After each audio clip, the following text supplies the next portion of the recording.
अपी पावरले पायो हकफ्रत निष्कासन गर्न बोर्डबाट अनुमति। अपी पावर कम्पनी लिमिटेडले हकफ्रत सेयर निष्कासन गर्न नियामक निकाय नेपाल धितोपत्र बोर्ड 7बाट अनुमति पाएको छ। कम्पनीले 1/0.3936 को अनुपातमा 100 रुपैयाँ अंकित दरमा 1,08,60,00,000 रुपैयाँ बराबरको 1,08,60,000 किता हकफ्रत सेयर निष्कासन गर्न अनुमति पाएको हो। कम्पनीले हकफ्रत सेयर निष्कासन गर्नका लागि मुक्तिनाथ क्यापिटल लिमिटेडलाई निष्कासन तथा बिक्री प्रबन्धकमा नियुक्ति गरेको छ।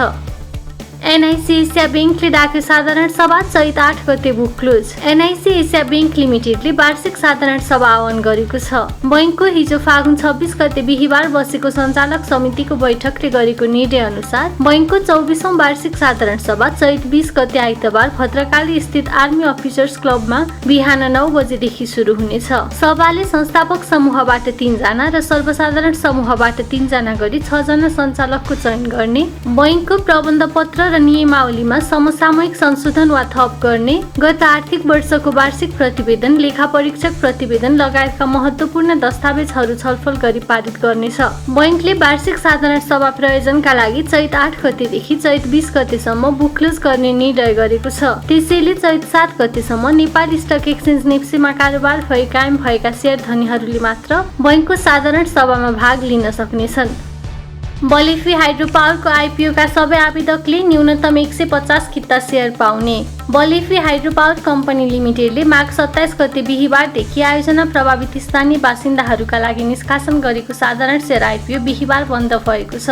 निष्कासन तथा बिक्री प्रबन्धक ग्लोबल आइएम क्यापिटल लिमिटेडका अनुसार कम्पनीको आइपिओमा अन्तिम दिनसम्ममा 11,713 जना आवेदकले 28,25,58,000 रुपैयाँ बराबरको 28,25,581 किताका लागि आवेदन दिएका छन्। कम्पनीको आइपिओमा आवेदन गर्ने हरेक आवेदकले करिब 155 किता शेयर प्राप्त गर्नेछन्। कम्पनीले पहिलो चरणमा जारी पुँजीको 1,82,79,00,000 को 10% हुन आउने प्रति किता अंकित मूल्य 100 रुपैयाँ बराबरको 18,27,970 किता शेयर निष्कासन गरेको थियो। जाल्पा सामुदायिक लघु वित्तको आइपिओ नेप्सेमा सूचीकृत आइतबारबाट कारोबारमा आउने। नेपाल स्टक एक्सचेन्ज नेप्सेमा आज शुक्रबार जाल्पा सामुदायिक लघु वित्त वित्तीय संस्था लिमिटेडको साधारण शेयर आइपिओ सूचीकृत भएको छ। स्टकका अनुसार कम्पनीको 16 लाख किता साधारण शेयर आइपिओ सूचीकृत भएको हो। कम्पनीले कारोबारका लागि जेएलपीए जाल्पा सिम्बल पाएको छ। नेप्सेले कम्पनीको पहिलो कारोबारका लागि प्रति शेयर न्यूनतम 164 रुपैयाँ 60 पैसादेखि अधिकतम 493 रुपैयाँ 80 पैसासम्म ओपनिङ रेन्ज निर्धारण गरेको छ। अर्थमन्त्री भन्छन् अर्थतन्त्र बाहिर हल्ला गरे जस्तो निराशजनक छैन, चाँडै समस्या समाधान हुन्छ। अर्थमन्त्री जनार्दन शर्माले बाहिर हल्ला गरे जस्तो अर्थतन्त्र निराशाजनक अवस्थामा नरहेको बताएका छन्। विभिन्न क्षेत्रको तथ्याङ्क बताउँदै उनले अर्थतन्त्र सरकारको नियन्त्रणमै रहेको र चाँडै समस्या समाधान हुने बताएका छन्। उनले भने गत आर्थिक वर्ष 77-78 को पहिलो 6 महिनामा मूल्य वृद्धिको दर 3.56% बिन्दुमा थियो। चालु आर्थिक वर्षको सुरुबाटै अन्तर्राष्ट्रिय बजारमा पेट्रोलियम, खाने तेल, प्लास्टिक, स्टिल तथा स्टिलजन्य वस्तु लगायतको निरन्तर मूल्य वृद्धि हुँदा नेपालमा असर देखिएको छ। यद्यपि चालु आर्थिक वर्षको मध्यावधि समीक्षा गर्दा मूल्य वृद्धि दर 5.03% मा रही वाञ्छित सीमाभित्र रहेको छ। डिप्रोक्स लघु वित्तको शेयर रजिस्टरमा नोबेल इन्भेस्टमेन्ट नियुक्त। डिप्रोक्स लघु वित्त वित्तीय संस्था लिमिटेडको शेयर रजिस्टरमा नोबेल इन्भेस्टमेन्ट बैंकिङ लिमिटेड नियुक्त भएको छ। संस्थाको सञ्चालक समितिको बैठकले यस कम्पनीको धितोपत्र कारोबार सम्बन्धी अभिलेख राख्ने, दाखिला खारेज, नामसारी रोक्का राख्ने लगायतका शेयर धनीहरूको लागत अद्यावधि गरिराख्ने लगायतका सम्पूर्ण कार्य गर्नका लागि नोबेल इन्भेस्टमेन्ट बैंकिङ लिमिटेडलाई शेयर रजिस्टरमा नियुक्ति गरेको हो। चैत 3 गतेदेखि संस्थाको शेयर रजिस्टर अन्तर्गतको सम्पूर्ण कार्यहरू नोबेल इन्भेस्टमेन्ट बैंकिङ मार्फत नै हुनेछ। प्राइम बैंकले पायो ऋणपत्र निष्कासन गर्न बोर्डबाट अनुमति। प्राइम बैंक लिमिटेडले ऋणपत्र निष्कासन गर्न नियामक निकाय नेपाल धितोपत्र बोर्ड 7बाट अनुमति प्राप्त गरेको छ। बैंकले 10 वर्ष अवधिको 10% प्राइम डिबेन्चर 2088 को नाममा 2,50 करोड रुपैयाँ बराबरको 25 लाख किता ऋणपत्र निष्कासन गर्न 7मा निवेदन पेश गरेको थियो। 7ले फागुन 23 गते बैंकलाई ऋणपत्र निष्कासन गर्ने अनुमति प्रदान गरेको हो। निष्कासन गर्ने कुल 25 लाख किता ऋणपत्र मध्ये बैंकले सर्वसाधारणका लागि 10 लाख किता र व्यक्तिगत रूपमा विभिन्न सङ्घ संस्थालाई 15 लाख किता शेयर बिक्री गर्नेछ। त्यसैगरी बैंकको उक्त ऋणपत्रमा निष्कासन तथा बिक्री प्रबन्धकको काम आरबीबी मर्चेन्ट बैंकिङ लिमिटेडले गर्नेछ।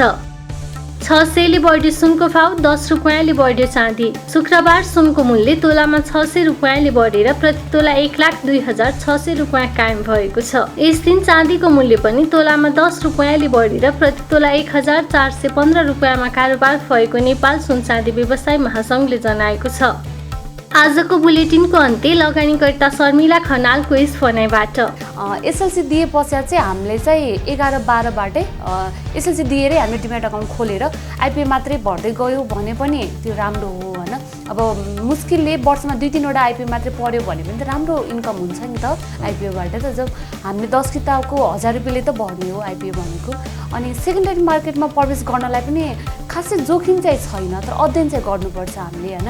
पैसा त अब एकैचोटि सबै ल्याएर खनाउनु भन्दा चाहिँ म के भन्छु भने जुन हामीले पाएको पकेट मनी हुन्छ नि त्यो चाहिँ युटिलाइज गर्ने। हामीले जस्तो हुन्छ नि 10-20 किताबबाट चाहिँ सुरु गर्ने, त्यो अध्ययन गर्दै गए पश्चात आफूले 10-20 किताब किन्दै गए पश्चात त थाहा हुने हो नि मार्केटमा के हुने रहेछ कस्तो हुन्छ भन्ने कुरा हैन। अनि त्यो भएपछि चाहिँ राम्रो एउटा जानकारी भयो, सेयर मार्केटको बारेमा थाहा भयो भने पश्चात चाहिँ बल्ल अरू फ्यामिलीबाट अनि अन्तबाट पैसा लिएर हैन मम ड्याडलाई भनेर चाहिँ अनि लगाउन सक्नुहुन्छ। तर सुरुमै पैसा ल्याएर खनाउँदाखेरि चाहिँ एकदमै जोखिम हुन्छ टिनेजरहरूको लागि। मैले सुरुवात गर्दाखेरि त मैले जब गर्थेँ त्यति बेलामा हैन, त्यो जब गरेको पैसाले चाहिँ स्यालेरीको केही पर्सेन्ट बचाएर चाहिँ यतातिर लगाएको थिएँ है। अनि त्यस पश्चात चाहिँ एउटा भाग्यले साथ दियो भनौँ न, राम्रो प्रफिट हुँदै गयो। त्यस पश्चात अब त्यही पैसालाई नै मैले चलाउँदै गएँ। अनि त्यसपछि चाहिँ अब अलिकति घरबाट पनि दिनुभयो हैन। अनि अलिकति चाहिँ मैले राम्रो कम्पनीहरूलाई चाहिँ लोनमा राखेर त्यताबाट ब्याङ्कबाट पनि निकालेँ। अनि त्यही पैसाले चाहिँ अब इन्भेस्टमेन्ट गर्दै जाँदा रिस्क लिने क्षमता बढ्यो नि त। अनि त्यस पश्चात मात्रै मैले लोन लिएर घरबाट पैसा मागेर अनि इन्भेस्टमेन्ट गर्न थालेँ।